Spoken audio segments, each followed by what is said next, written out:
Assalamualaikum warahmatullahi wabarakatuh. Salam sejahtera bagi kita semua. Saya ucapkan selamat datang dan bergabung bagi rekan-rekan yang mengikuti acara STRKLL ini, dan selamat datang untuk mahasiswa baru tahun 2020 di Fakultas MIPA terkhusus jurusan Fisika. Sebelumnya, perkenalkan, nama saya Rofila Rohada, jurusan Fisika, Prodi S1 Fisika, Angkatan 2018. Pada kesempatan kali ini, saya akan menjelaskan mengenai sistematika laporan praktikum. Bismillahirrahmanirrahim. Saya mulai menjelaskan mengenai sistematika laporan praktikum. Penyusunan laporan ini sangatlah penting bagi kita, terkhusus mahasiswa, setelah melakukan eksperimen, penelitian, ataupun praktikum. Adapun tujuan dalam pembuatan laporan yaitu antara lain menyediakan rekaman data, menyediakan informasi yang memadai untuk memproduksi data, dan menganalisis data. Laporan praktikum dapat disajikan seperti artikel penelitian yang mengikuti sistematika IMRAD, yakni Introduction, Method, Result, and Discussion. Berikut sistematika laporan praktikum di Fisika FMIPA UM. Ada 6 bagian utama. Yang pertama, pendahuluan, meliputi latar belakang, landasan teori, dan tujuan. Bagian kedua, metode praktikum, meliputi alat dan bahan, bagan atau rangkaian, dan prosedur percobaan. Bagian ketiga, hasil percobaan meliputi data, grafik, dan analisis data. Bagian keempat, pembahasan. Bagian kelima, kesimpulan dan saran. Dan yang terakhir, bagian keenam, daftar rujukan. Yang pertama, membahas bagian pendahuluan.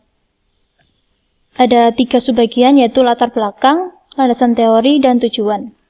Latar belakang ini merupakan penjelasan dalam bentuk uraian paragraf yang berisi alasan mengapa sebuah laporan itu dibuat. Yang kedua, landasan teori, pemaparan atau dasar teori yang terkait dengan praktikum yang dilakukan. Bagian ini juga dapat digunakan sebagai acuan atau pembanding mengenai hasil praktikum yang didapatkan. Dalam bagian ini harus mencantumkan minimal 3 rujukan selain modul praktikum. Penulisan rujukan disesuaikan dengan PPKI dan tiap persamaan atau rumus serta gambar juga disertai dengan penomoran. Untuk tujuan, setiap praktikum pastinya memiliki tujuan. Apa yang ingin dicari, didapatkan atau dibuktikan setelah melakukan praktikum. Tujuan ini harus disebutkan secara lengkap dan utuh. Adapun contoh tujuan yang saya ambil ini mengenai praktikum fisika dasar 2, yaitu jembatan Wheatstone, antara lain saya ambil contoh 2, yaitu pertama, dapat menentukan besarnya hambatan listrik dengan menggunakan metode jembatan Wheatstone. Dan yang kedua itu dapat menguji kebenaran rumus untuk hubungan seri dan hubungan paralel dari hambatan-hambatan listrik. Next, bagian yang kedua yaitu metode praktikum. Ada 3 subbagian, alat dan bahan, bagan atau rangkaian, dan prosedur percobaan. Pada alat dan bahan itu harus disebutkan dalam laporan alat utama ataupun pendukung. Saya ambil contoh alat dan bahan di praktikum jembatan Wheatstone, yaitu ada bangku hambatan, hambatan X, kabel, baterai, mistar disertai kawat hambatan, dan alat ukur galvanometer. Untuk sebagian yang kedua yaitu rangkaian atau bagan. Pada laporan juga harus menunjukkan set alat berupa bagan atau rangkaian. Apabila tidak ada rangkaian dalam praktikum, dapat juga menunjukkan dokumentasi berupa foto saat pengambilan data. Ini contoh rangkaian pada praktikum jembatan Wheatstone. Pembuatan gambar rangkaian bisa juga menggunakan shape pada menu dalam Microsoft Word, aplikasi Paint, atau aplikasi yang biasa digunakan. Sebagian yang ketiga yaitu prosedur percobaan. Bagian ini menguraikan mengenai langkah kerja atau cara kerja yang dinyatakan dalam kalimat aktif berbentuk poin-poin.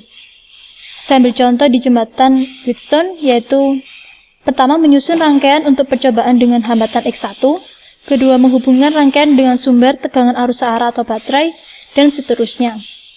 Setiap poin menggunakan kalimat aktif, yaitu antara lain menyusun, menghubungkan, memulai, mencatat, dan mengulangi. Next, pada bagian selanjutnya yaitu hasil percobaan, meliputi data pengamatan, grafik, dan analisis data. Umumnya, data hasil pengamatan ini disajikan dalam bentuk tabel.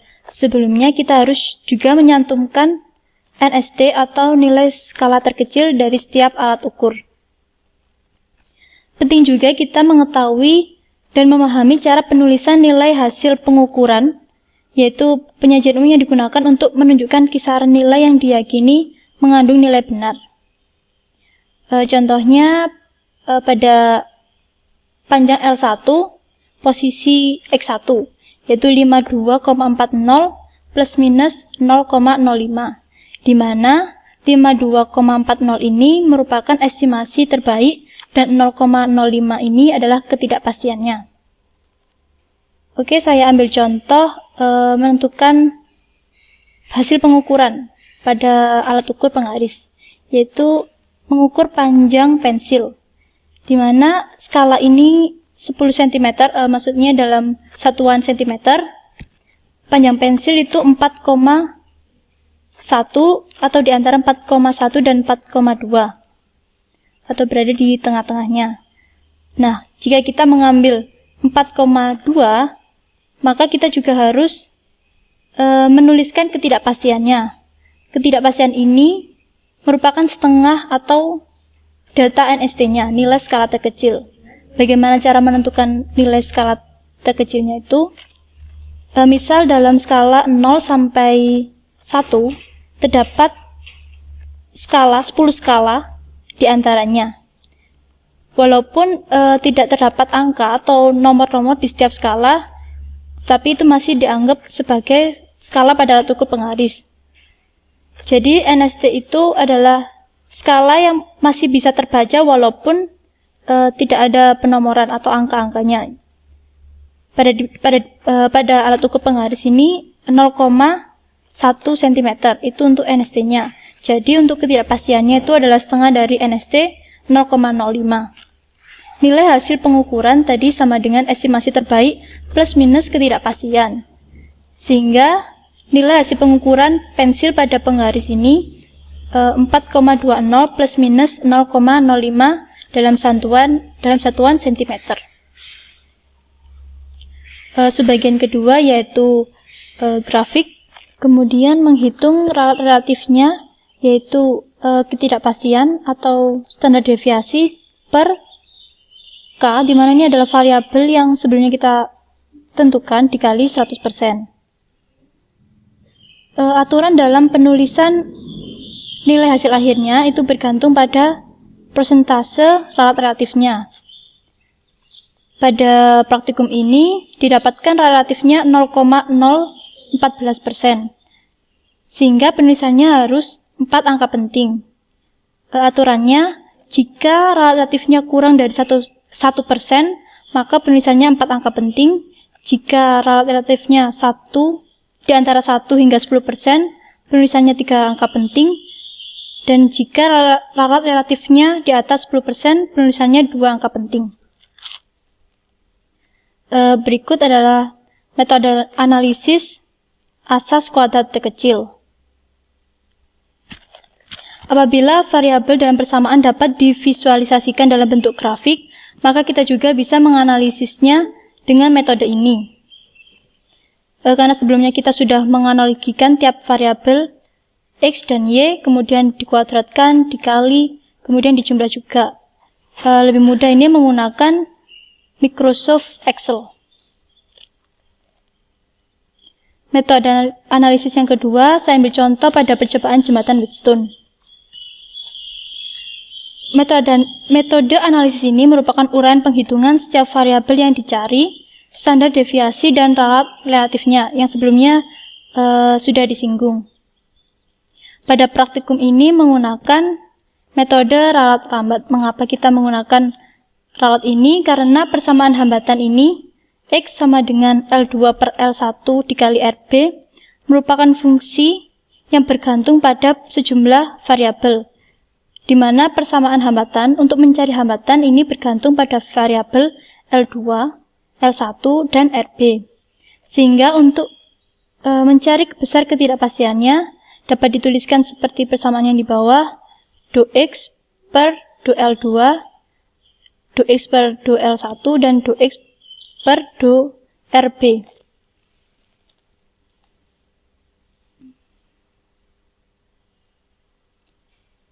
Kemudian ini contoh analisis data.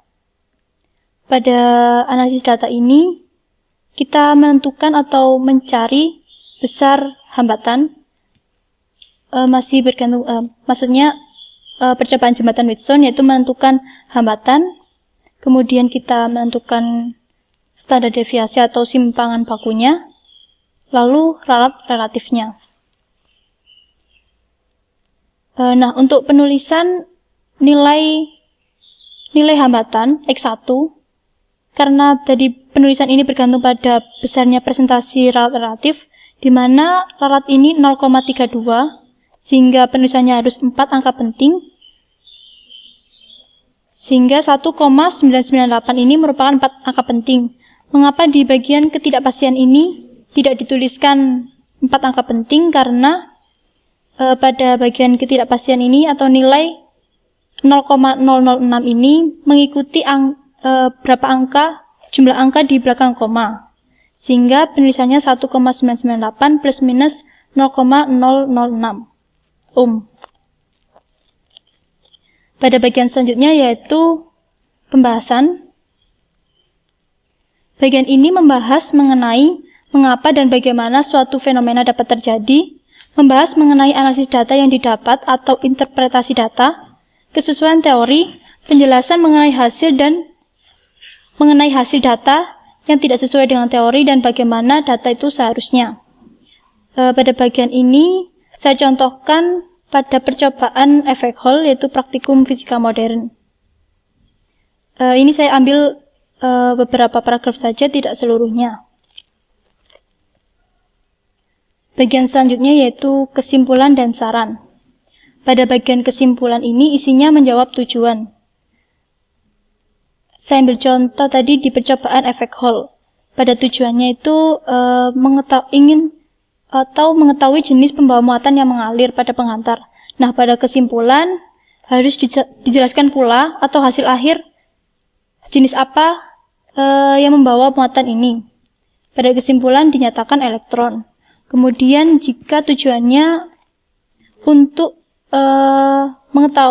menentukan nilai konstanta, maka di kesimpulan juga harus dicantumkan. Alangkah baiknya juga dicantumkan ralatnya sebesar berapa persen, seperti itu. Karena tadi tujuannya saya contohkan di jembatan Wheatstone, seperti menentukan hambatan, maka di kesimpulan juga harus dicantumkan besarnya hambatan yang didapat atau setelah analisis. Untuk saran ini meninjau dari bagian pembahasan. Misal kita tahu mengenai hasilnya yang kurang atau tidak sesuai, maka kita dianjurkan untuk memberikan saran tertulis di laporan, di mana ini ditujukan utamanya kepada praktikan yang akan melakukan praktikum ini. Saya ambil contoh, misal dalam praktikum hukum kekekalan energi. Di dalam tujuannya untuk membuktikan energi mekanik pada posisi 1 dan posisi 2 adalah sama. Akan tetapi setelah kita praktikum dan setelah kita menganalisis, hasilnya ternyata tidak sama, atau EM1 tidak sama dengan EM2.